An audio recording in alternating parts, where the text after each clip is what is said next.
Selamat pagi Pak Agus. Oh, selamat pagi Mas Roni. Oke, teman-teman, hari ini kita lagi sama Pak Agus ya. Pak Agus ini owner dari Tempe 79, benar Pak ya? Alhamdulillah.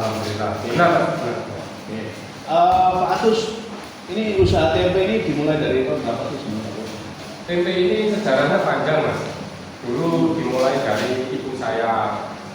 Itu saya masih kecil itu.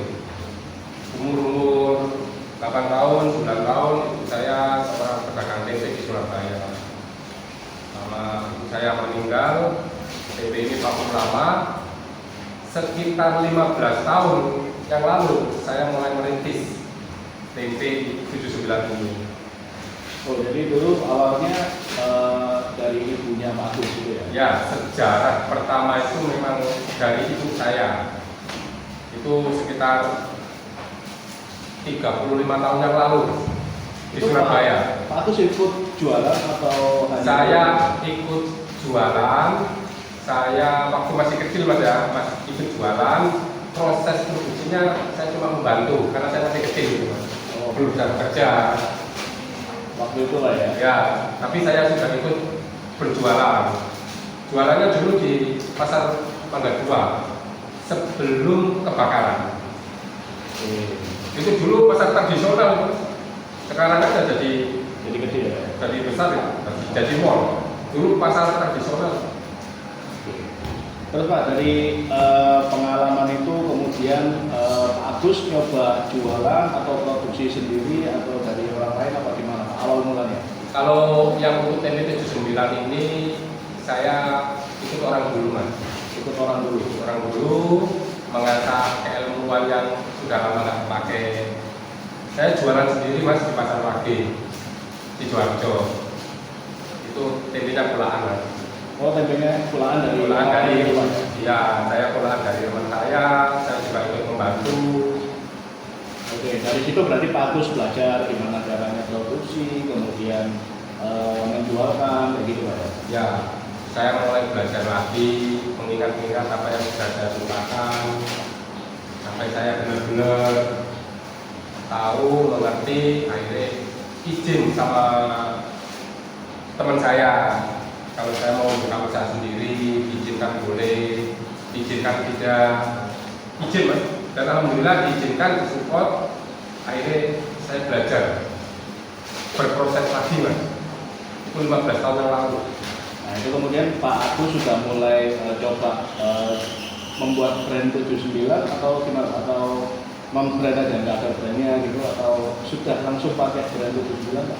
Itu asal usulnya saya nggak pakai brand Mas.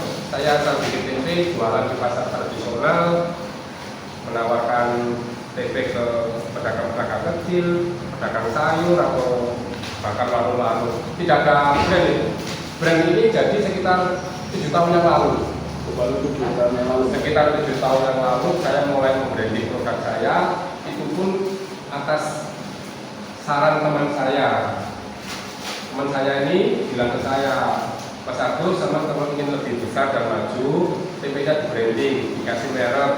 Tapi kalau sudah dikasih merek, hati-hati, jangan asal produksi, dijaga itu kualitasnya bagus, dijaga, hati-hati. Ada kehati-hatian yang harus benar-benar dijaga karena Pak Agus sudah mulai membuat merek. Ya itu dari saran temanku, saya punya ide, akhirnya oh ya udah tak kasih merek. Dulu awal jualan yang pertama kali itu di mana Pak? Yang belum pakai brand itu? Saya jualan pertama kali di Pasar Wage Mas. Di Pasar Wage. Pasar Wage Sidoarjo. Nah itu pertama kali saya jualan tempe. Saya berangkat subuh-subuh, habis sholat subuh, saya mangkal di sana, pulang jam 11 Mas. Itu dapat uang paling 50.000, 100.000. Alah tahunnya ya.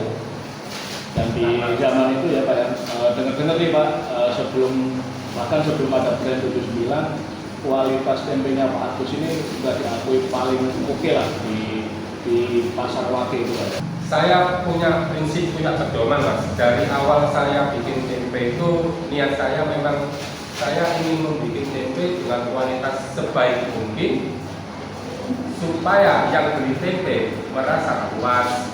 Itu memang dari dulu sampai sekarang saya mencoba mempertahankan kualitas itu.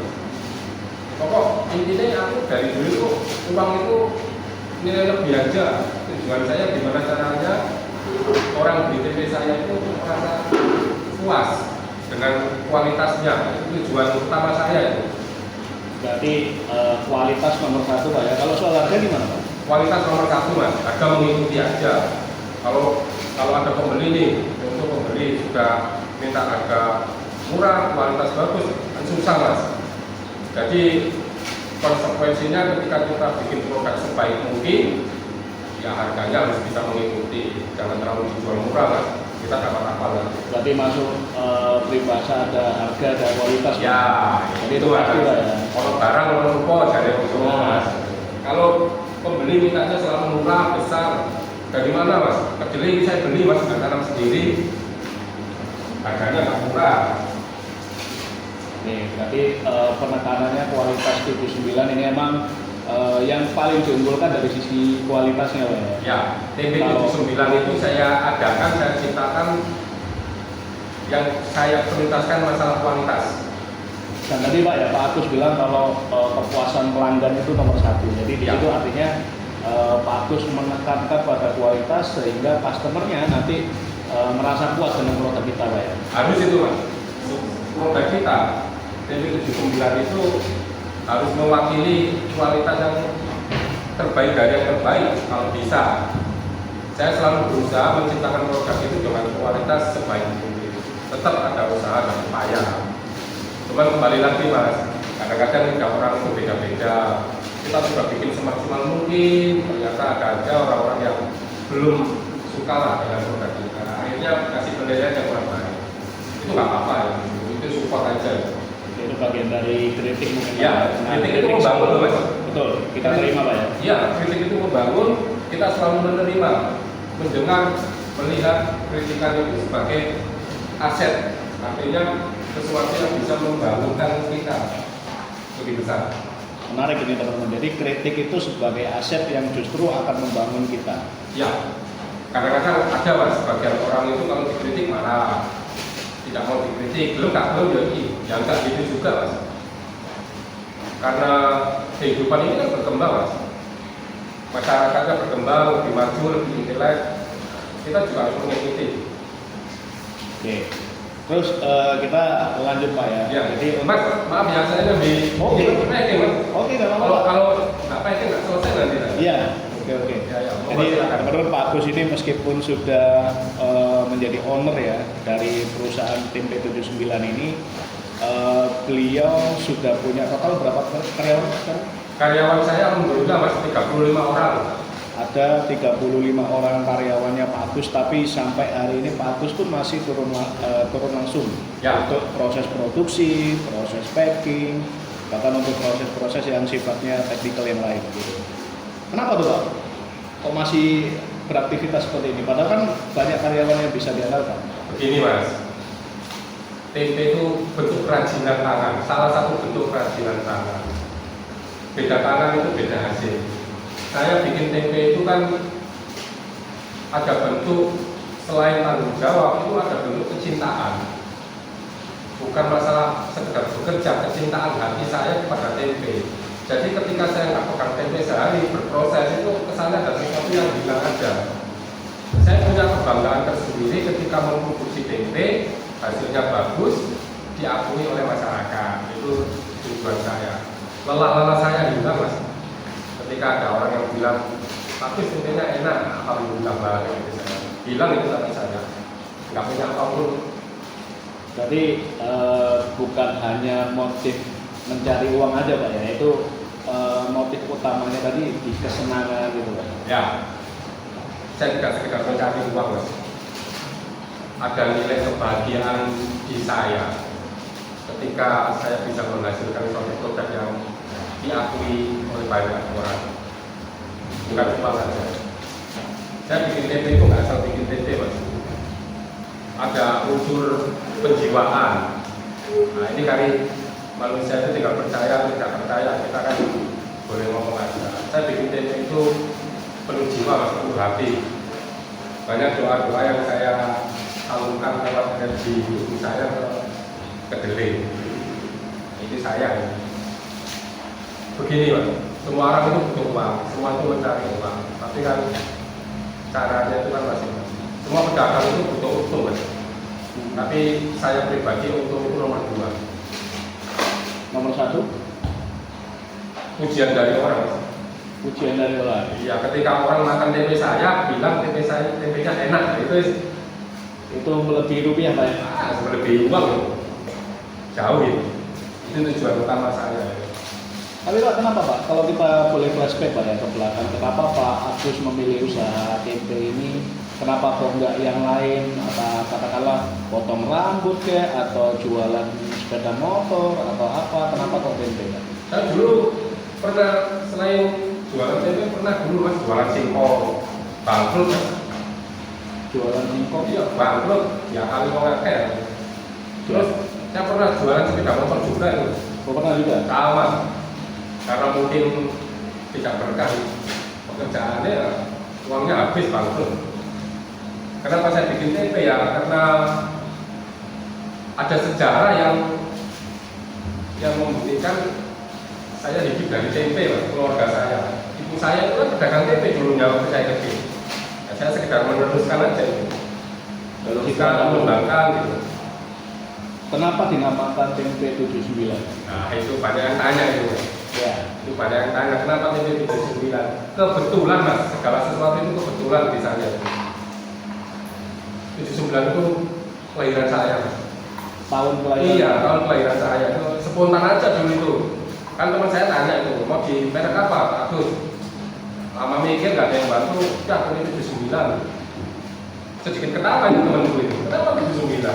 Ya itu tahun kelahiran saya. Jadi asal mulanya dari kelahiran Pak ya? Iya Pak. Jadi tahun kelahiran. Tapi justru itu kayak membawa keberuntungan Pak? Alhamdulillah Pak. Mungkin ada hoki saya itu. Angkat saya dilahirkan di tahun 79, tempenya merek tempe 79. Alhamdulillah berkah. Selanjutnya Pak, untuk tempe 79 ini saat ini terdistribusinya itu di mana aja? Tempe 79 itu pendistribusiannya ada di Sidoarjo dan Surabaya Mas. Sementara di Sidoarjo dulu kita semakin kewalahan atas permintaan pelanggan. Tapi kita melayani banyak tempat Mas. Kita punya pelanggan catering, kita punya pelanggan hotel itu kita punya menyuplai ke sana. Ada kita punya pelanggan.